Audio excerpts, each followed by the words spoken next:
L'actualité automobile. Faites le plein. Un parcours bien contrôlé. C'est le Guide de l'auto. La référence depuis 1967.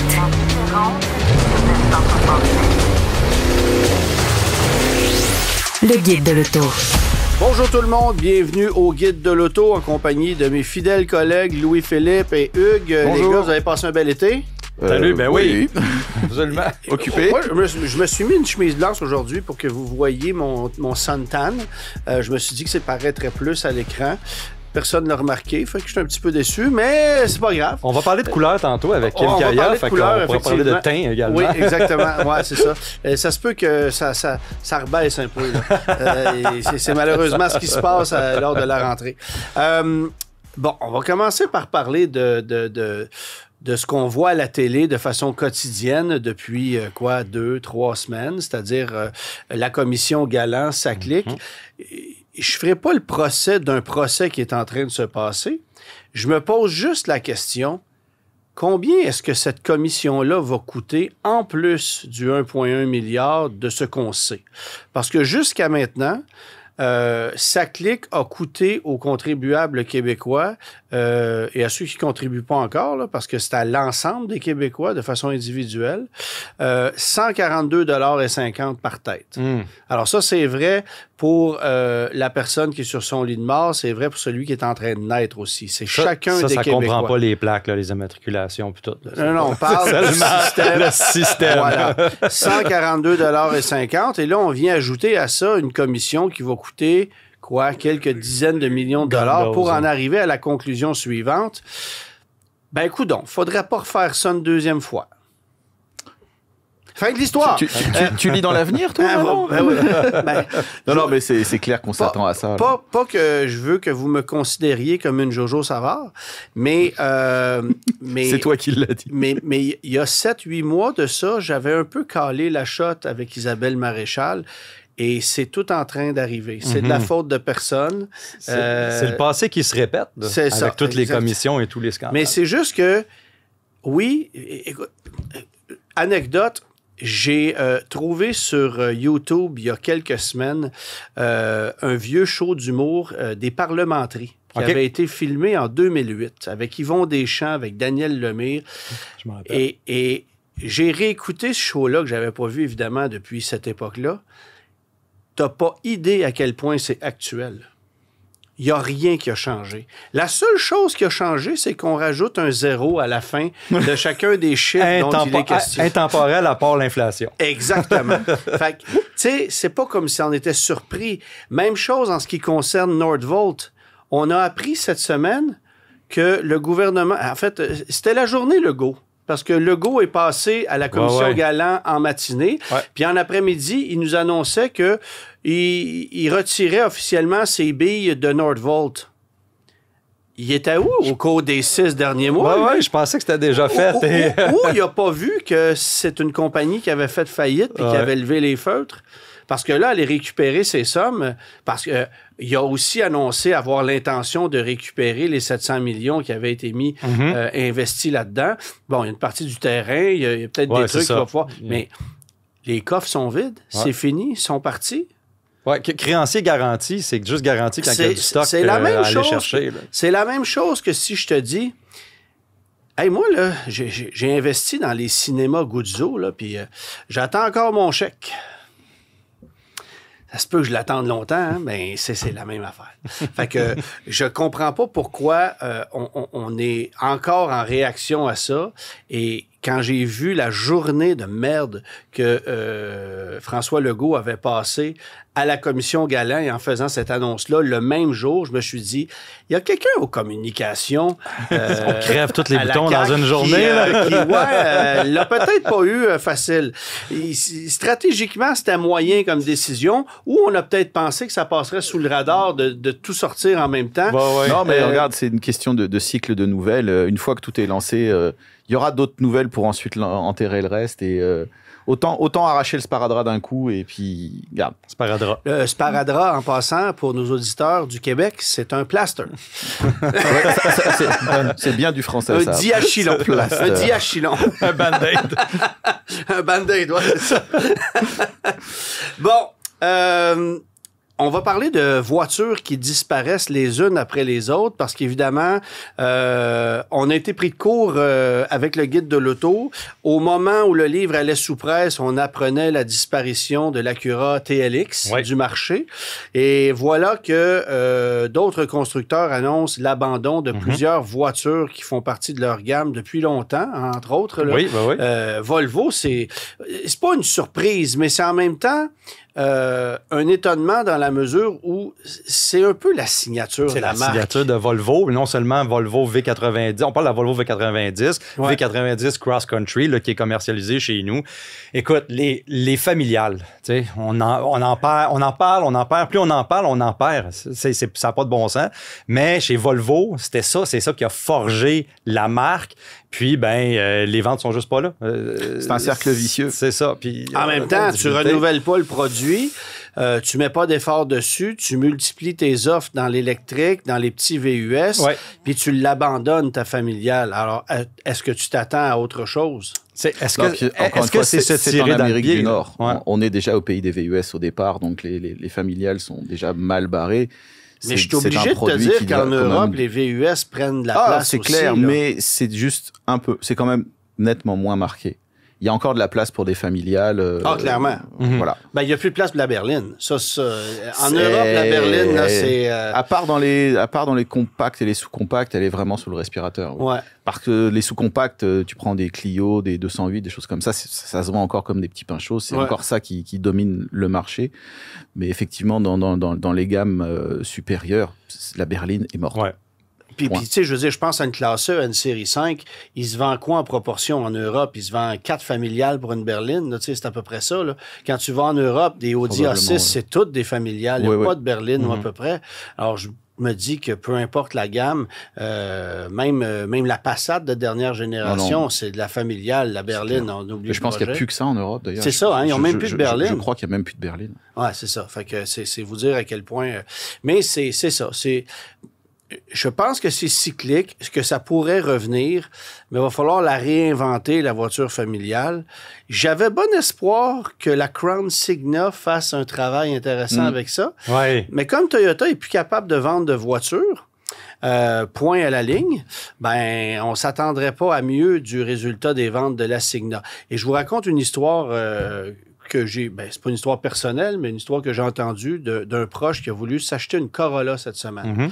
Il est allé à Blainville, au concessionnaire. Je veux une Corolla hatchback. C'est plus d'1 an d'attente, monsieur. On n'est pas capable de vous garantir la date. Plus d'1 an d'attente pour une Corolla. Fait que là, la personne m'appelle. La seule réponse que j'ai dit, c'est « Va t'acheter une Civic. » Ils en ont. Oui, c'est ça. Puis ils veulent en vendre. Puis Fait que, tu sais, quand tu regardes les chiffres de vente de Toyota qui sont en régression en ce moment, alors que ceux de Mazda sont en hausse de 20 ceux de Honda sont en hausse de 16 ou 17 là, j'ai pas les chiffres sous la main, là, mais je me souviens d'avoir vu des marques qui vendent des véhicules plus accessibles. En gros guillemets, là, parce que je mets à l'essai cette semaine une Honda Civic Hatchback Touring de 43 000 financée à 6,89 de taux. Mais tu sais, aussi au Canada, avec Honda, avec l'usine, les Civic Berlin, on veut les vendre parce que justement, passer la production de l'autre côté, c'est plus compliqué avec les tarifs. Si on est capable de les vendre ici, on va mettre de la pression pour que les gens les achètent et rendre ça intéressant là, comme achat. Là. Mais tu sais, je veux dire, tu veux t'acheter un Highlander, tu veux t'acheter un 4Runner, une Corolla, une Camry, il y en a pas. Y a-tu quelque chose qui est achetable? Un RAV4? Non, des RAV4. Un Corolla Cross, mettons? Ah, mais tu peux pas en avoir. Non, tu peux pas en avoir. Ben ça... de mémoire, c'est un véhicule, c'est fabriqué à la même usine que le CX-50. Il y a eu des reports d'importation de certains de ces modèles-là. Oui, le CX-50, on a mis je parlais à un ami qui travaille pour Kia Canada hier qui me disait Telluride, c'est terminé, ça rentre plus au Canada depuis plusieurs mois et on ne sait pas si ça va revenir. Ouais. Fait qu'on est il n'y a pas d'annonce officielle qui a été faite. Il n'y a pas d'annonce officielle. On a reporté la fabrication de ce modèle-là. Pendant que Hyundai a rapatrié la production du Palisade en Corée du Sud, Kia fabrique toujours le Telluride aux États-Unis pour le marché américain et uniquement pour le marché américain désormais. Donc, il y a beaucoup de chamboulements dans l'industrie en ce moment. Oui, il y a de l'abandon de plusieurs voitures. Fait que Volvo V90, terminé. Oui, A7 également du côté de chez Audi. C'est pas une surprise. On garde la RS7 la plus agressive. Par contre, pour un an. Écoute, chez Audi, là, c'était comme le remaniement de la nomenclature des modèles, la fait. Là, on a A6, c'était qu'est-ce qui était impair était à essence, pair à moteur thermique ou vice-versa. Après ça, on s'est ravisé. Là, maintenant, on a lancé une A6 qui est à essence, qui est virtuellement une A7, pratiquement, c'est juste que ça n'a pas la même shape de toi, mais c'est la plateforme PPC. On va lancer la A4 à la 2 et la A6 à la 3. Écoute, c'est ça, les mathématiques, là. Il faut faire de la racine de quoi pour savoir quel véhicule que c'est. Donc, je pense que la A7, à un moment donné, elle s'est retrouvée squeezée dans la nomenclature. Puis, on s'est dit, elle n'en avait pas besoin. Puis, de toute façon, c'est des voitures à 4 portes. Hein. Avec la A6, on met beaucoup d'espoir du côté de chez Audi. C'est un véhicule qui est très dispendieux. Je sais pas les prix canadiens là, pour la A6 à essence, mais pour la A6 électrique, c'est quelque chose. Là. C'est quand même très, très, très dispendieux pour qu'est-ce que c'est. Donc, je pense qu'on success story. On va miser sur ça, puis on va voir qu'est-ce que ça va donner. Ouais. Et puis, Mercedes-Benz. Ta préférée, la EQE. Ouais. La voiture est en fait la classe E électrique parce qu'on n'a pas aussi un problème de nomenclature chez Mercedes que pas tout le monde a compris encore. C'est quoi EQ Technology, EQ, les modèles électriques, les modèles à assistance électrique, etc. Alors, vous la voyez, celle qui n'a pas rendu hommage à la berline intermédiaire de luxe chez Mercedes du côté électrique, c'est la EQE. Ça a l'air d'un neuf... dur et écrasé un peu. Pas de succès. Un véhicule qui était très dispendieux, très pesant. Qu'est-ce qu'il y était? C'était les performances, mais autrement, les gens ont souvent dit, les concessionnaires Mercedes-Benz ont dit la même affaire que la EQS, qui est la classe S électrique, que ces véhicules-là ne rendaient pas hommage au prestige de Mercedes. Et je pense que j'entends dans mon oreille en ce moment Jacques Duval se tourner dans sa tombe et revenir avec le cimetière de la voiture ou le cimetière de l'auto. Comment il appelait ça? Je me souviens pas. Et taper sur le clou de Mercedes. Ouais. Parce que... je me souviens que pour Jacques Duval, Mercedes, c'était une marque avec un prestige, avec une âme, avec un historique exceptionnel. Et s'il avait vu un Rafio pareil vendu chez Mercedes, bon débarras. C'est tout ce qu'on peut dire. Après voir dans l'avenir, maintenant, t'entends des gens morts. Écoute... Je vais au gré du vent. Ça va bien. Je te dis pas que ça va être ça toutes les semaines, mais là, je vois ça, j'entends ça. Peut-être que la semaine prochaine, ce sera d'autres choses. On ne sait pas. Fort déclin de la boîte manuelle, on a sorti ça sur le site du Guide de l'auto cette semaine. Est-ce que c'est une surprise? Non, évidemment, on ne fait que, comme les familiales, on ne fait que perdre nos boîtes manuelles.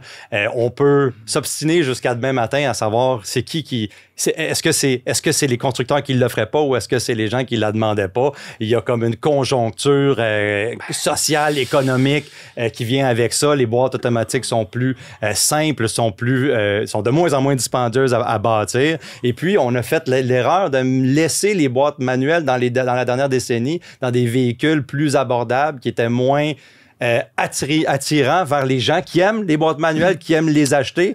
Puis là, il y a d'autres raisons qui s'ajoutent à ça, là, mais évidemment... Il y a beaucoup de facteurs. Le premier, c'est que l'Amérique du Nord a toujours historiquement préféré les boîtes automatiques pour les voitures de monsieur, madame, tout le monde. Ouais. Donc la baisse est importante en Amérique du Nord. Code d'émission en fait, c'est beaucoup plus important en Europe où traditionnellement, tout le monde roulait en manuel. Ouais. Moi, quand j'étais gamin, la boîte automatique, c'était un concept bizarre que peu de gens comprenaient quand tu disais ce mot-là. C'est quoi ça? Et tout le monde roulait, mais tout le monde roulait en manuel. Et maintenant, à cause de la chasse au gramme de CO2, on est au gramme là. Tu montes d'un gramme de plus, tu sautes une catégorie, ta voiture devient absolument inachetable. Ouais. Et ça, une des armes pour réduire les émissions, c'est la boîte automatique. Tu peux multiplier les rapports et avoir une gestion très agressive de ta boîte justement pour monter tes rapports le plus vite possible. Chasser l'économie. L'économie. Et donc, ça permet de rendre ta voiture. Et c'est vraiment en Europe où les taux de pénétration d'achat de boîtes manuelles ont dégringolé dans la dernière décennie. Ouais, justement. Mais la Golf R, c'est le plus bel exemple. Parce qu'on a continué de l'offrir chez nous en manuel, alors qu'en Europe, c'était plus offert pour une raison. C'est la raison numéro un. Quelques statistiques en Europe. Là, en 2001, 91% des véhicules avaient une boîte manuelle. L'an dernier, en 2024, c'est seulement 29%. Puis ça va continuer à baisser. Là. C'est énorme. Je ne sais même pas si on a déjà eu ça chez nous en Amérique du Nord. Tu regardes, avant 1939, quand la boîte automatique n'avait pas été inventée.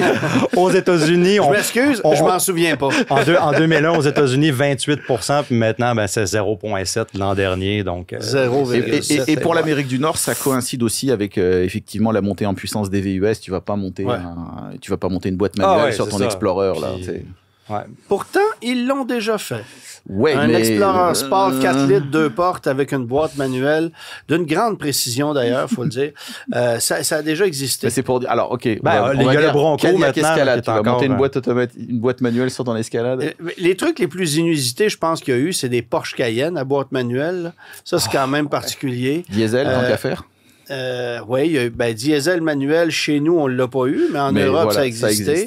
Oui, c'est ça. Mais il y a eu, il n'y a pas si loin que ça, des Kia Sorento à boîte manuelle, ça a existé. Il y a eu des portages. Des Dodge Caravan à boîte manuelle. Là, on recule les années 80. mais je parle il y a 10 ou 15 ans, tu pouvais encore acheter une Sonata à boîte manuelle. Ah, bah oui, bien sûr. Bon, tout ça, c'est disparu. On s'est amusé tantôt, d'ailleurs, à répertorier sommairement ce qui existe en manuel. J'ai ça ici. Acura Integra, évidemment, la type R. Les Cadillac CT4, CT5 V Blackwing. Chez Ford, Bronco, Mustang. Il y a des boîtes manuelles. Honda Civic SI type R, le Jeep Wrangler, mais de moins en moins. Ouais. Celle que j'appelle affectueusement l'Elantra. La Hyundai Elantra N. Mazda a encore une boîte manuelle dans la 3, mais uniquement la GT Hatchback. Et mon petit doigt me dit que ça ne durera pas encore longtemps. Évidemment, la MX-5, la Nissan Z, Porsche 911. On ne nomme pas, évidemment, la Boxster Cayman parce que c'est disparu. Lotus Emira, tu faisais mention de ça tantôt. Sinon, WRX, BRZ, GR86, des voitures de niche. La Supra, c'est un autre qui s'en va. Ouais. Est-ce qu'on n'aurait pas oublié la Z4? Puis la Nissan Z, tu l'as mentionné. Nissan Z, ouais. Le Tacoma est disponible en boîte manuelle, la GR Corolla, la Vaux Jetta, mais même plus la GTI puis la Golf R. C'est ça. Et c'est pas mal ça. À moins qu'on en ait oublié un ou deux. Là. Mais pas beaucoup. Et si on refait cette liste-là dans quelques épides, il va peut-être en avoir qui... 6 mois, 1 an, là, ça sent les 4 moins long. Tu sais, M2, M3, on s'entend que c'est une question de... Cadillac, CT5V, Blackwing. D'après moi, il n'y en a pas pour encore longtemps. C'est sur le respirateur. Bref, c'est ça, exactement. Fait que, ça va être une CT5. C'était ça. OK. La saison est encore jeune. OK. Tu voulais nous parler du Tesla Model Y Performance? Oui. Voulais-tu vraiment nous en parler? Ben, écoute, oui, parce que c'est un copier-coller de l'équipement qu'on trouve sur le Model 3 Performance. C'est un véhicule qui ne sauvera pas la marque Tesla, qui est en désingringolade en ce moment là, dans les ventes, avec tout ce qui se passe avec le constructeur. La Chine également, les constructeurs en Chine comme BYD qui s'attaque aux parts de marché avec une telle férocité en Europe. Puis chez Tesla, on a capté en Europe, mais Amérique centrale, Amérique du Sud, à l'échelle mondiale, sauf chez nous. Absolument, c'est qu'une question de temps, là, regarde.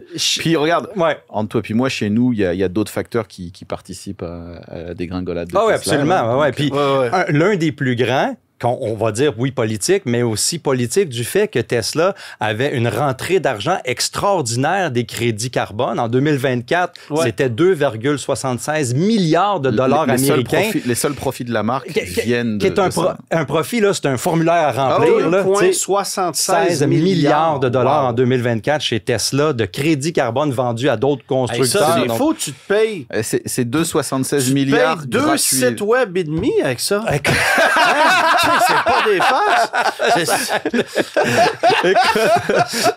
C'est ça pareil. Ça, c'est bon. Puis maintenant, avec la nouvelle administration aux États-Unis, on passe la hache dans tout ça avec le Big Beautiful Bill qui enlève tout un peu la liquidité, qui enlève les plumes là, dans ce marché du carbone-là qui sera plus la même affaire. Et puis, chez Tesla, on capitalisait là-dessus, puis on n'a pas mis à jour nos modèles à part beaucoup de logiciels et de batteries, etc. Non, mais là, regarde, mais maintenant, la compétition, elle est là, donc ça va être très, très, très difficile. Moi, je conduisais encore une Tesla jusqu'à tout dernièrement, pas une voiture personnelle, une voiture que j'ai empruntée, et puis je trouve encore qu'on a... As-tu vu, il y a besoin de le souligner. On peut pas... Non, je suis pas propriétaire de... Mais on peut pas dire que la machine n'est pas encore... C'est pas un problème de mécanique, c'est pas un problème d'autonomie, c'est pas un problème de technologie, surtout pas. Mais c'est pas un problème produit. C'est pas un problème produit. C'est encore extrêmement compétitif et ça le devient de plus en plus, même à travers les mois. C'est l'image de marque. C'est l'image de marque. Ce que ça représente. Qu'est-ce qu'on voit, qu'est-ce qu'on offre comme produit renouvelé? Il y a un problème de là, renouvellement de la gamme quand même. La Model S a 13-14 vieux, ans maintenant. Ouais. On rigole que le Durango, ça fait 16 ans qu'il est là, mais la Model S, ça fait 14 ans. Là. Ouais. Donc, à un moment, il y a ça aussi. Et, peut-être que la solution, ça serait de planter un V8 MI dans la Model S, ça permettrait de relancer les ventes. Il y en a qui ont essayé. Ouais, c'est ça. Et en fait, le problème, c'est qu'en plus, Elon Musk a dit qu'il y avait d'autres priorités pour Tesla maintenant que d'investir dans des nouveaux modèles. Ouais. Exactement. Donc, ça aussi, ça augure pas bien. Là, en même temps, tu te trouves dans la position de Tesla, tu regardes le marché de l'électrique en Amérique du Nord en ce moment, ça te donne pas tant le goût d'investir parce que les ventes sont en régression. Peu importe ce que diront les bien-pensants de la voiture électrique, là, parle-en aux concessionnaires. J'en connais pas un qui fait des affaires d'or avec des électriques en ce moment. Là. Non, mais justement, le problème, c'est que quand tu as une gamme vieillissante, parce que actuellement, Tesla repose sur les modèles 3 et modèle Y à 91-12% à travers le monde. Donc, je veux dire, quand ta poule aux œufs d'or, qui représente 92% de tes ventes, commence déjà à avoir un peu de bouteille, là, la modèle 3 commence à avoir un petit peu de vécu. T'attends pas encore 5 ans pour dire on va commencer à faire de l'investissement. Le nouveau modèle, la nouvelle modèle 3, on l'attend maintenant. Ouais. Et c'est pas prêt d'arriver. Elle est pas prête d'arriver. Je suis sûr qu'ils ont même pas commencé à la développer. Les autres sources de revenus, tous les constructeurs, pas tous les constructeurs, la majorité des constructeurs ont passé au connecteur NACS. Donc, Tesla est capable de vendre de l'électricité sur son réseau de superchargeurs qui est vraiment développé. Ah, donc, ça, par contre... Ça, c'est un bon move et ça va aider à réconforter un peu les actionnaires. Puis aussi, t'en parlais tantôt, toute la robotique, puis qu'est-ce qui se développe chez Tesla, qu'on voit pas nécessairement du côté de l'automobile, mais qu'on applique les principes là, qu'on a développés en automobile. Encore une fois, sans vouloir nécessairement taper sur Elon Musk, le problème de la robotique humanoïde, le problème des robotaxis, le problème de l'IA, c'est qu'il n'y a pas de modèle économique viable. Mais c'est même pas viable, on ne sait pas. C'est ça. On n'a aucune idée. De dire aujourd'hui l'économie du robot taxi ça va marcher ou ça va pas marcher. C'est pas de dire oui ou non, on ne sait pas. Je suis d'accord avec toi, mais est-ce qu'on savait en 2010 que la voiture électrique se vendrait à ce point-là? Alors c'était un pari aussi. C'était un pari, c'est ça. Mais ils se vendaient des voitures et il y avait je veux dire il y avait un besoin d'existence. On n'était pas dans la disruption. Le robot taxi, c'est de dire maintenant voilà, vous achetez plus de voitures, vous déplacez avec des taxis, c'est un changement complet de mode de vie. Plus la législation. Voilà, il y a tout un tas de trucs. Et c'est pas de dire c'est un mauvais business model, c'est on ne sait pas. Ouais, exactement. Autre nouvelle qu'on apprend cette semaine, c'est l'arrivée imminente de la Kia K4 hatchback qui sera offerte exactement dans les mêmes modèles que la berline. Alors, on se serait attendu à ce qu'on propose juste un modèle GT de performance avec le moteur turbo, mais non, vous pourrez avoir une K4 hatchback de base LX avec un équipement minimaliste qui va probablement coûter autour de 25-26 000 $ en prix d'entrée de gamme. Et puis après ça, vous montrez au EX, EX+, GT turbo. Pas d'hybride. Alors, c'est peut-être la déception.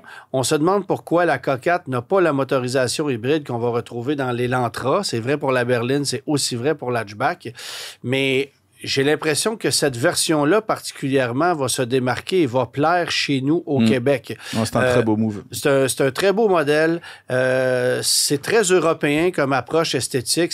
Bon, évidemment, ça remplace la Kia Ceed qui était vendue du côté de l'Europe, mais dans un format un peu plus volumineux. Et pour moi, ça sera la rivale la plus sérieuse à la Civic Hatchback, voire même à ceux qui ne veulent plus payer le montant pour aller vers une GTI. Là. Ouais. Parce que c'est une bagnole qui va quand même te procurer de belles sensations routières avec le moteur turbo. Et bien fini à l'intérieur. Oui, avec les technologies produit, modernes, tout ça. Ouais. J'ai l'impression qu'on va se démarquer vraiment avec cette auto-là. Et il ne faut pas oublier un truc, on va aussi amener la EV4 en hatchback, qui, elle, va être offerte dès l'année prochaine. Alors, les gens auront le choix du petit moteur à essence, de la version turbo ou d'un tout électrique. Je pense que ça répond à ta question sur l'hybride aussi. Je pense que Kia joue peut-être plus fort la carte de l'électrique que Hyundai. Oui, parce que Hyundai revient sur sa décision, parce qu'on avait tout misé sur l'électrique et on fait un pas de recul. V3, V4, V5, V9... Mais en même temps, il y a des véhicules qu'on n'est plus capable de vendre. Le V6, c'est le plus bel exemple. Le V6, depuis 2025, est fabriqué aux États-Unis. On n'en importe plus au Canada. Oui, vous allez la trouver dans le guide de l'auto parce qu'il reste encore des exemplaires chez les concessionnaires, mais vous ne trouverez pas de V6 2026 dans les cours des concessionnaires qu'il y a au Québec de sitôt. Là.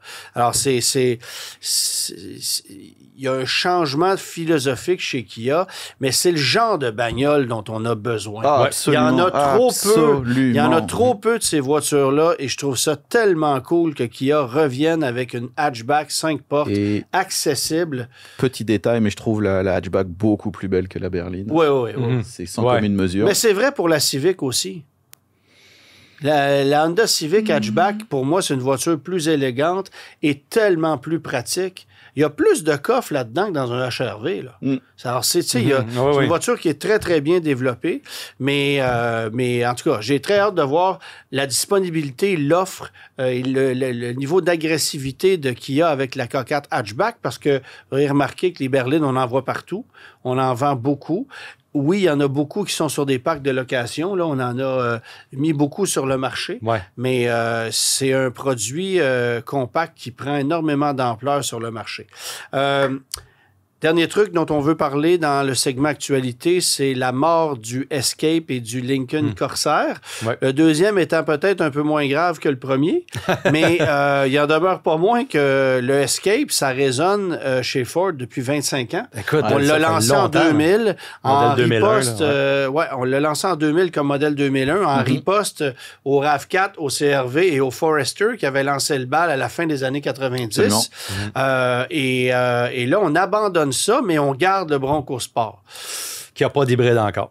Qui n'a pas d'hybride rechargeable. Bon, de toute façon, ça, on l'abandonne, c'est terminé, là. Mais l'hybride chez Ford est une technologie qu'on maîtrise bien, qui est fiable. Et je ne m'explique pas, d'une part, pourquoi on ne l'a pas dans le Bronco Sport, et deuxièmement, pourquoi on abandonne un nom aussi fort que l'Escape. Ouais. Une Fiesta, je peux comprendre, là, mais l'Escape, il y a sûrement des plans futurs pour un produit qui viendrait remplacer ça, mais est-ce qu'on va abandonner le nom Escape? C'est une bonne question. Ouais. Là, après ça, qu'est-ce qu'on peut ramener comme nomenclature qui a déjà existé chez Ford dans le passé? Pinto! En tout cas, j'espère que ce ne sera pas Freestyle ou 500. Oh God, no, please, no! Non, voilà. Le guide de l'auto. Parcours l'actualité automobile sans dérapage ni accrochage. Hugues, tu nous parles cette semaine de la Pontiac parisienne, 1977 à 1986. Une voiture qui était importante chez nous. Là. Absolument. Vendue chez nous pendant des décennies, y a-t-il une auto plus canadienne que la Pontiac parisienne? Eh bien, vous serez surpris d'apprendre que les dernières de la lignée sont plus américaines que canadiennes. Bon, rappelle-nous un peu quels sont les débuts de cette voiture-là. Le nom parisienne apparaît pour la première fois chez GM sur un concept de coupé présenté au Motorama de 1953. Il faut attendre 1958 pour qu'il soit apposé sur la carrosserie d'un véhicule de série canadien. À cette époque, nous sommes avant le pack de l'auto et pour simplifier la production, les Pontiac canadiennes utilisent des châssis et des moteurs Chevrolet. Ouais. En 1958, Chevrolet lance l'Impala comme sous-série de la Bel Air.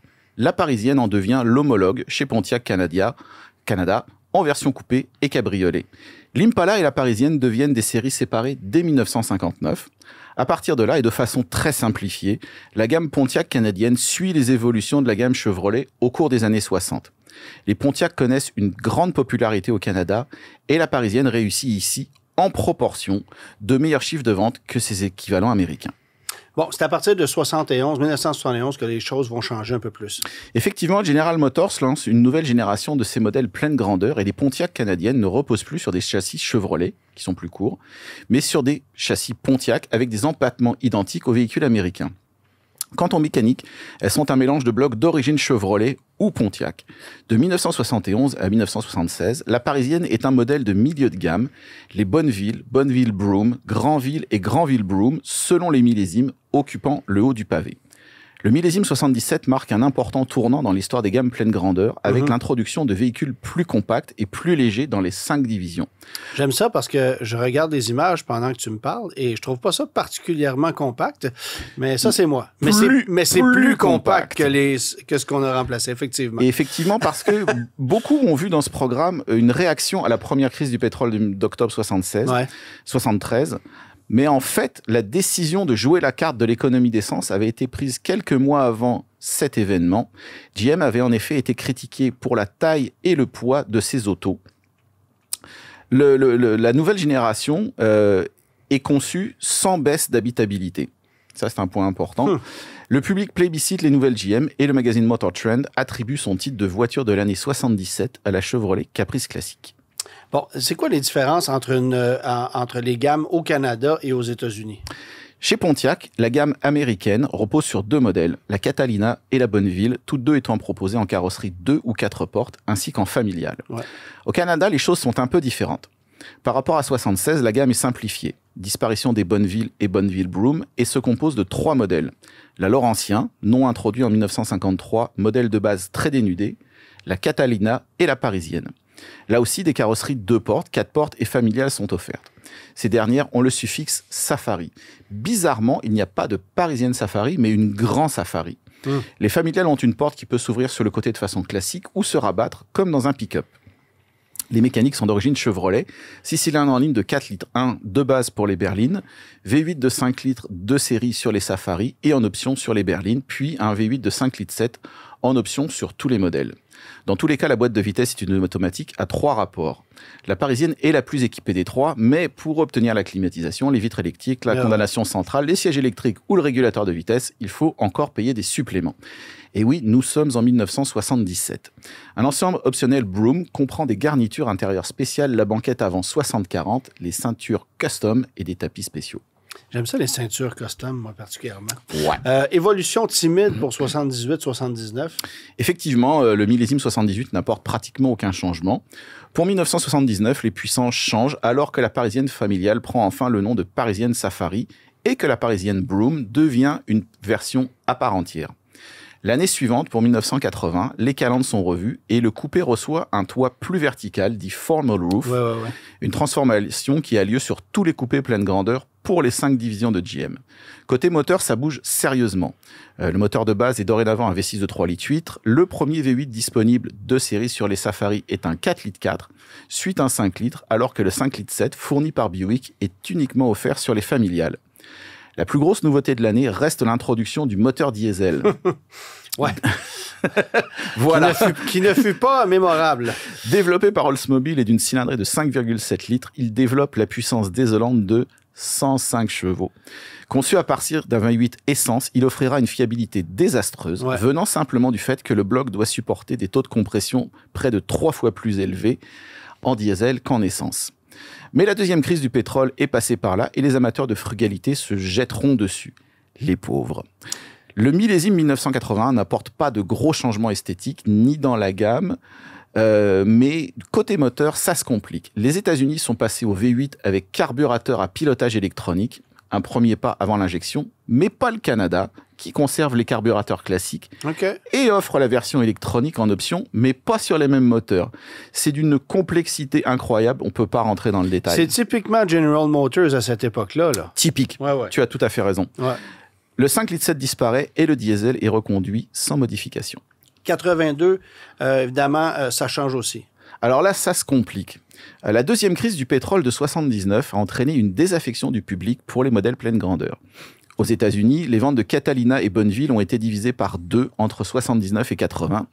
Pour 1982, GM mise gros sur ses nouveaux A-Body traction avant, Chevrolet Celebrity, Pontiac 6000, Oldsmobile Cutlass Sierra et Buick Century, et envisage un temps de supprimer tout simplement les châssis pleine grandeur. Finalement, Pontiac est la seule division à effectuer cette opération. La Bonneville est transférée sur le châssis A production de l'Allemand, renouvelé en 78, et renommé en 1982 G-Body pour éviter la confusion. Elle repose alors sur un empattement réduit et devient, logiquement, la Bonneville G. À cette occasion, la Catalina disparaît. Et c'est là que GM est confronté à un dilemme au Canada. En effet, chez nous, les Laurentiens, Catalina et Parisienne se vendent encore assez bien et sont des modèles rentables pour la division. Que faire ? En faire à sa tête, tout simplement. Pour 1982, Pontiac Canada maintient ses modèles pleine grandeur et garde le nom Grand Le Mans pour les G-Body. La gamme est drastiquement simplifiée. Les modèles Laurentien et Catalina sont supprimés. Quant à la Parisienne, normale ou en version Broom, il ne s'agit ni plus ni moins que d'une Chevrolet Caprice classique. Avec une nouvelle grille. Voilà, aussi produite à Oshawa, donc avec une calandre Pontiac greffée et quelques options supplémentaires. Les emboutiers et le tableau de bord spécifiques à Pontiac ont disparu, ainsi que les jupes d'aile arrière. Il fallait faire vite et pas cher. Et ça, c'est une voiture qui n'a pas été offerte aux États-Unis. Non, mais ça va se compliquer un peu plus loin. Le choix des moteurs est simplifié. Le V6 et le V8 diesel ne changent pas, alors que les V8 de 4,4 et 5 litres sont offerts avec ou sans contrôle électronique du carburateur. Plus de doublons. Le réseau américain n'est pas spécialement satisfait de la Bonneville G, et le souvenir de la crise de 79 commence alors à s'éloigner, tandis que l'économie repart. Les ventes de modèles pleine grandeur redécollent durant les millésimes 82-83, mais Pontiac est maintenant la seule division de GM à ne plus avoir de B-Body pleine grandeur dans sa gamme. Que faire ? Se tourner vers le Canada pour le marché américain. Donc, courant 83, la Parisienne est introduite sur le marché américain, et pour ce millésime, les coupés ont disparu et le choix de moteur a été simplifié. Toutes les Parisiennes sont alors fabriquées à l'usine d'Oshawa, en Ontario, et les États-Unis absorbent 17 445 exemplaires sur un millésime tronqué. En 84, il y a encore des changements qui arrivent, mais évidemment, on est aux dernières années de la Parisienne. Ouais. Alors, pas grand-chose à changer à noter pour le millésime 84, si ce n'est l'introduction d'une boîte automatique à surmultiplier sur les V8. Par contre, c'est au niveau industriel que là, ça bouge. En cours d'année, la production des Parisiennes est transférée de l'usine d'Oshawa à celle de Fairfax dans le Kansas. Ce qui veut dire qu'à partir de là, les Canadiens achètent des Parisiennes fabriquées aux États-Unis. Ce qui n'est jamais arrivé. Voilà, vous avez dit un paradoxe, méchant paradoxe. Mais les ventes américaines montent à 59 984 exemplaires. Pour le millésime 85, Pontiac ressort les matrices d'emboutissage de 1981 et la Parisienne retrouve des lignes plus typiques et des jupes d'aile arrière. Les intérieurs récupèrent aussi un cachet supérieur à ceux des Chevrolet. Au Canada, la seule évolution côté moteur se situe au niveau du 5 litres, qui passe en 165 chevaux. Et les États-Unis ont par contre droit à un V6 4,3 litres Chevrolet en monte d'origine. Les Américains achètent alors 82 107 Parisiennes. C'est un joli succès. Pourtant, le millésime 86 marque la fin de la route pour le modèle. Les principaux changements sont à trouver dans la disparition du V8 diesel, enfin, et l'introduction du V6 de 4,3 litres au Canada. Les Américains achètent tout de même 85 082 exemplaires, mais GM a d'autres plans pour 1987. En effet, la corporation a déjà lancé les Buick Le Sabre, Oldsmobile 88 en 86 sur la base de la plateforme H, traction avant, et la Bonneville fera son retour sur ce soubassement des deux comtés de la frontière en 1987. Le châssis B perdurera chez Pontiac jusqu'en 89, mais uniquement sous forme de familiale. Chez Oldsmobile et Buick, les familiales dureront jusqu'en 90. Seul Chevrolet, beaucoup pour les ventes de flotte jusqu'en 90, et Cadillac, pour le marché du luxe jusqu'en 92, garderont des berlines 4 portes. Lorsque la plateforme B sera finalement renouvelée en 91, Pontiac sera encore une fois l'unique division à ne pas en tirer profit, probablement parce que des berlines 6 places classiques ne rentrent pas bien dans la stratégie de la marque. Il y a eu les Caprice, évidemment, il y a eu les Roadmaster chez Buick, les Custom Cruiser chez Oldsmobile uniquement aux États-Unis, puis les Cadillac, évidemment, Fleetwood Brown. Voilà, donc pas de Pontiac, parce qu'en fait, ça rentre pas vraiment dans la stratégie de la marque qui peut être résumée par le slogan de l'époque, We Build Excitement ou la marque des sensations. Mais ça, c'est une autre histoire dont nous parlerons un jour. Merci, Hugues. Le guide de l'auto. On est en compagnie de Kim Kaya, que vous avez vu évidemment à l'émission du Guide de l'auto. Tu viens nous parler, Kim, cette semaine, des couleurs en automobile, des changements de tendance. Bien, justement, je pensais qu'après le segment Ça clique, on avait besoin d'un petit peu de légèreté. Donc, je viens vous parler de tendances couleurs, d'histoire de la couleur en automobile et de trucs un petit peu plus techniques sur la couleur pour votre prochain achat. D'accord. Donc, je commence avec un segment un petit peu historique. La couleur, évidemment, ben, c'est là depuis le début de l'invention de l'automobile. On commence dans le début des années du 20e siècle avec le Ford Model T. Noir. Exactement. Henry Ford disait lui-même que vous pouvez l'avoir dans n'importe quelle couleur tant que c'est noir, parce que dans ce temps-là, ben, le noir séchait plus rapidement, coûtait moins cher, donc on se concentrait là-dessus. Puis, on est passé dans les années 20-30 à des couleurs un petit peu plus variées. On utilisait des pigments un peu spéciaux comme la cochenille, qui est une bibite qui donne des pigments rouges qu'on mettait dans les voitures. C'est d'ailleurs encore utilisé dans la nourriture à ce jour. Ah, OK. C'est dans Désolée le colorant. de vous apprendre ça. Merci.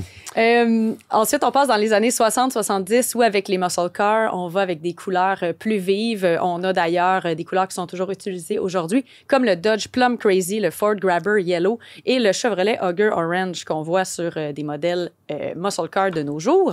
Les années 50, par contre, sont arrivées avec des voitures, des couleurs pastel. On a vu ça, là, des combinaisons de couleurs deux tons pastel. C'est très à la mode à cette époque-là. Ben, c'est souvent très relié avec le design intérieur. On va le voir même avec les tendances de nos jours. À ce moment-là, les maisons à l'intérieur, c'était très pastel, ainsi de suite. Puis ça s'est reproduit sur les voitures. C'est la même chose dans les années 70, 60. C'était des couleurs qui étaient très vives aussi dans les maisons. On était dans le mid-century, donc ça se reportait sur les voitures. Et dans les tendances d'aujourd'hui, ça va être le cas encore une fois. Aujourd'hui, c'est du gris, noir, blanc. Ça, on aime ça. Bien, c'est ça. C'est ce que je voulais, en fait, faire la différenciation. Le gris, noir, blanc, c'était beaucoup dans les années 2000, la montée de la technologie. À ce moment-là, on avait des iPods et des laptops gris futuristes et on a reporté ça dans les voitures. Mercedes-Benz, entre autres. Je pense que 85% des Mercedes étaient argent au début des années 2000. Volkswagen, vous vous souvenez du Reflex Silver? On avait ça partout. Porsche aussi. Exact. GT Silver. Ouais. 100%, c'était très, très années 2000. Maintenant, par contre, dans les tendances actuelles, on ose un petit peu plus la couleur. Donc, on le voit maintenant, la tendance, c'est les véhicules à saveur aventurière. Donc, tous les manufacturiers arrivent avec des autos, avec des grosses roues un peu hors route. Et avec celle-là arrive la tendance des couleurs plus de nature, des couleurs de terre. On voit beaucoup, beaucoup de vert, on voit beaucoup de brun, beaucoup de beige. Et ça va être agrémenté aussi souvent des ensembles noirs là, qui sont encore super populaires, des roues noires et ainsi de suite, qui va moderniser un peu la couleur. Parce qu'on voyait dans le segment de Hugues juste avant, la Parisienne avait beaucoup de brun dans ses coloris. Mais ça, c'était pas mal cette époque-là. Exact. En 78, si tu voulais t'acheter une voiture et que tu la voulais pas brune, ça se pouvait que t'attendes longtemps. T'avais peu de choix. Mais là, on parle des couleurs aventurières ou des véhicules comme ça. On s'attend au retour de finition bois, là, Antoine, que t'affectionnes. Est-ce qu'on amène ça? Ben, Antoine aimerait vraiment ça. Mais ça pourrait être du bois fumé, j'ai pas de problème avec ça. Des nouvelles essences de bois. Oui, c'est ça. Mais on la voit à l'intérieur. On a un pas vers les panneaux de bois extérieurs, tranquillement, pas vite.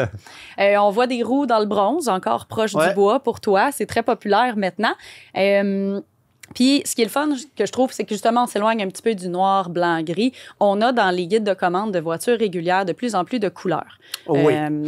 Il y a un mais, par contre. Il y a un mais. Parce que il y a une nuance entre ce que le consommateur veut acheter et ce que le concessionnaire veut vous vendre. 100%. Et les concessionnaires ont souvent tendance à commander ce qui est plus facile à vendre, c'est-à-dire du noir ou du blanc. Exact. Puis c'est sûr que c'est un peu un... tu risques d'être resté pris plus avec une voiture qui est de couleur orange qu'une voiture qui est de couleur noire parce que tu as moins de marché pour ce type de véhicule-là. Mais on en voit de plus en plus. On en a toujours vu dans les voitures de presse et les voitures de lancement parce que c'est des couleurs qui se démarquent et qui portent l'attention au véhicule. Mais de plus en plus, on voit des détails un peu plus subtils, un peu plus accessibles pour tout le monde dans les véhicules. Exemple, dans le Passport Trail Sport qui vient de sortir, on va avoir des surpiqûres en orange. C'est plus subtil, mais c'est quand même un petit peu plus coloré que ce qu'on avait avant. Dans le 4Runner TRD Sport, on va avoir des détails en bleu. Tranquillement, pas vite, on ramène la couleur dans l'automobile, plus abordable, plus accessible. Nissan Kicks avec des bicouleurs aussi qu'on voit dernièrement. C'est pas sûr que les gens vont acheter en plus grande quantité, mais c'est disponible sur le guide si vous voulez en commander. Et on voit souvent le lancement de nouveaux modèles avec une couleur vive, mais qui va rester là 1 an, puis après ça disparaît. Je vous montrais un peu plus tôt dans l'émission la Kia K4 Hatchback. Bien, on va la lancer dans une espèce de jaune moutarde qui rappelle la couleur de lancement de la Civic SIR 2002. Ça a duré 1 an, puis c'est disparu, puis ça va probablement être la même chose avec ce modèle-là aussi. Mais exact, parce que la réalité, c'est que c'est vrai que c'est pas la couleur que les gens vont commander en plus grande quantité. Par contre, avec maintenant, les gens gardent les autos moins longtemps, on loue beaucoup les voitures, donc c'est moins un commitment sur un long terme. Donc, les gens osent de plus en plus la couleur et les manufacturiers écoutent et en mettent de plus en plus. Donc, réjouissez-vous, le blanc-noir-gris ne va jamais disparaître, bien sûr, mais on diminue tranquillement ce type de couleur-là. Il y a les constructeurs aussi, comme Porsche, tout ça, qui viennent avec des programmes Paint to Sample. Pour faire ton analogie avec la Model T, on peut la peinturer n'importe quelle couleur tu veux tant que tu payes. Exact. C'est 15 000 des fois, une couleur comme que tu veux, par exemple, chez Porsche, dépendant, il y en a des centaines et des centaines. Donc maintenant, c'est ça, c'est chez Porsche. Quand on tombe dans des manufacturiers comme Lamborghini, comme McLaren, tu peux aller avec des couleurs qui coûtent 50, 60, 100 000 à peindre. Tout ce qu'il y a de plus logique. Absolument, mais il n'y a rien de logique dans ce type de véhicule. C'est que du plaisir. En même temps, le choix de la couleur est aussi important face à la dépréciation du véhicule. Exact. Parce que si tu prends une couleur très spécifique, mais qui est très rare et qui ne fait pas l'unanimité, c'est plus difficile à revendre et un concessionnaire t'en redonnerait moins d'argent. Exact. Bien, tu m'amènes à mon segment peut-être un petit peu plus pratique par rapport aux couleurs. Effectivement, il y a des couleurs qui gardent une moins bonne valeur de revente sur les véhicules plus réguliers. Donc, le jaune, par exemple, qui, à travers les années, est la couleur qui garde le moins de valeur. C'est sûr que le bassin d'acheteurs réduit quand on prend des couleurs un petit peu plus spéciales. Par contre, si vous allez en location, bien, ça n'a pas d'incidence. Donc, oser la couleur en location, c'est le meilleur endroit de le faire parce que ça n'a pas d'incidence sur votre valeur résiduelle au terme. Maintenant aussi, du côté plus pratique, il y a des couleurs qui sont plus faciles d'entretien que d'autres. Les couleurs qui sont métallisées versus les couleurs qui sont crémeuses. On voit beaucoup ça, là, les couleurs qui n'ont pas de métallique, un peu plus dur d'entretien. Évidemment, le noir, toujours aussi difficile d'entretien. Et dernièrement, on voit le retour des couleurs, des peintures qui sont matifiées ou satin, entre autres chez Genesis ou chez Hyundai avec le Santa Fe. Et ça, j'ai envie de vous dire que c'est magnifique, mais c'est extrêmement difficile d'entretien. C'est une couleur, c'est un fini qu'on ne peut pas laver avec un savon à base de cire. On évite les lave-autos. Si jamais vous avez une égratignure, on ne peut pas polir le véhicule parce qu'évidemment, il va devenir lustré à cet endroit-là. Donc, ou vous pouvez le polir, mais à la grandeur. Ben c'est ça. Là, ça devient un véhicule lustré. Chez nous, avec le calcaire puis tout ça, c'est pas la meilleure idée là, quand il faut entretenir encore plus de Exact. Donc, les manufacturiers osent de plus en plus au niveau de la couleur et des finis, mais il faut faire attention du côté pratique de tous les jours, de ne pas oser trop non plus par rapport à nos conditions ici. Donc, les couleurs satin, j'éviterais. Mais je vous dirais, au niveau de la couleur, osez les couleurs un peu funky. Allez-y dans les coloris un peu terre, brun, vert. C'est vraiment la mode et ça donne un peu de joie le matin quand on part pour aller travailler. Là, Kim vous dit ça, là, mais c'est parce qu'elle vient de se commander un camion vert. Bien, très excitée. Elle l'attend d'une semaine à l'autre. J'ai l'impression qu'on va la réinviter pour nous parler de son achat dans les prochains mois. Merci, Kim, d'avoir été avec nous aujourd'hui. Merci à vous. Merci. Laissez faire votre clignotant. Entrez directement dans le guide de l'auto. Vous avez peut-être constaté que ma voix s'abîme un peu au fil de l'émission, mais c'est voulu. C'est pour que je puisse vous parler du courage, de la légende. Ram. N'est-ce pas? N'est-ce pas? Tu l'aimes-tu, mon introduction? J'adore D'Alvigra. Je fais un effort. Gros fan de d'Alvigra ici. Merci. Comment ça avec toi? Let's go. Ouais, fait qu'on parle de mon essai, hein? On parle de ton essai du RAM avec le moteur Hemi qui fait un retour. Là. J'essayais de t'envoyer la transition. Ça n'a pas marché. Écoute, ce n'est pas un camion qu'on connaît pas, hein? Le RAM 1500 avec le moteur V8. Ouais, j'ai fait une vidéo en 2025 avec un RAM, en 2024 en fait, avec un RAM 2025 en disant que le Hemi était mort et enterré dans la camionnette RAM 1500 et j'ai fait une autre vidéo il n'y a pas si longtemps que ça pour dire, on le ramenait. Hein, après le... Donc, le Hemi est un mort-vivant. Oui, c'est exactement comme on le ramène. On le ramène. On l'a remis, ça liste. On l'a remis disponible pour toi. Ouais, c'est ça. C'est un longhorn. Bon. Écoute, en novembre 2000, on ne faut pas faire des coïncidences ou des trucs comme ça, assumer que la conjoncture politique aux États-Unis n'a eu rien à voir là-dedans, mais peut-être qu'elle l'a eu parce qu'en novembre 2024, on a élu un nouveau gouvernement qui était beaucoup plus lax, là, on peut dire, sur les règles environnementales. Ah bon? Et tout à coup, en décembre 2024, l'équipe de RAM reçoit l'appel. On ramène le MI de la retraite et on ramène Tim Kuniskis de la retraite aussi, qui avait pris sa retraite avec son MI, qui était parti avec. Donc, ça coïncide peut-être aussi avec le départ de Carlos Tavares. Qui est dans le même temps, tout en décembre 2024. Donc, chez RAM, on avait accessoirement, on peut aussi dire que c'est aussi le moteur de base du Durango en 2026. Oui. Donc, il va être apprêté à toutes les sauces, je vous le rappelle. Écoute, il n'y a pas de changement. C'est la même chose. Il n'y a pas de changement. En fait, qu'est-ce qui est arrivé, c'est qu'en 2025, on a fait une série de modifications, un petit peu de cosmétique, un écran modifié à l'intérieur, mais surtout une architecture électrique différente dans le RAM 1500 pour le Hurricane, accueillir le Hurricane, mais aussi pour accueillir des fonctionnalités techniques comme les mises à jour en direct, over the air. Donc, qu'est-ce qui est arrivé entre décembre 2024, qu'on a eu l'appel du bon Dieu de dire de remettre le MI dans le RAM 1500, et maintenant, c'est un travail d'adaptation électronique plus que quoi que ce soit d'autre, parce que le camion était sensiblement la même chose, et le MI, c'est la même chose. Je le dis, 395 chevaux, 410 livres-pieds de couple, les données ne changent pas. Je l'avais pas dit, mais merci de dire que je l'avais dit. Ben, c'est ça. Transmission à 8 rapports e-torque. Donc, on a perdu un peu en capacité de chargement, 1300 livres, je pense, comparativement à un MI similaire en 2024. Charge utile aussi, je pense, c'est 90 livres. Donc, ça, c'est les grandes lignes là, de qu'est-ce qui a changé. Puis on a ajouté des beaux logos sur les ailes en avant. On a ajouté les logos avec des muscles. En guise de protestation. On a rappelé durant les présentations de dire, on a protesté le départ du MI, donc on le ramène avec beaucoup de muscles. Et on offre avec tous les ventes de moteurs MI un échappement sport là, qui vient avec le GT Package, là, normalement. Donc, moi, c'est pas l'élément qui m'excite le plus. C'est le fait qu'on revient avec cette mécanique-là et qu'on ose en plus offrir une garantie de 10 ans, 160 000 km. Ben oui. Alors, on disait que Mitsubishi avait la meilleure garantie powertrain de l'industrie. RAM égale ça cette année. 10 ans, 160 000. Ouais. Et ça risque de convaincre bien des gens qui hésitaient entre un Ford, parce qu'évidemment, tu viens de t'éviter l'obligation d'achat d'une garantie prolongée sur un bon terme. Oui, puis aussi, il faut le rappeler que le moteur Pentastar, le moteur Hurricane Standard Output, le moteur MI et le moteur Hurricane High Output, ça, c'est dans cette échelle-là qui vont être offerts. Ils sont tous offerts avec le véhicule. Donc, ceux qui étaient plus inquiets, qui voulaient le Hurricane, plus inquiets pour la mécanique, vont pouvoir le prendre. Ceux qui aimaient le MI, mais qui n'aimaient pas les collecteurs d'échappement qui craquaient, c'est inclus dans la garantie. C'est couvert par la garantie maintenant du groupe motopropulseur. Donc, on est vraiment... Il faut aussi souligner que les RAM HD sont couverts par cette garantie-là. Oui, puis les vannes là, chez RAM. Là. Donc, ça, c'est couvert également, motopropulseur.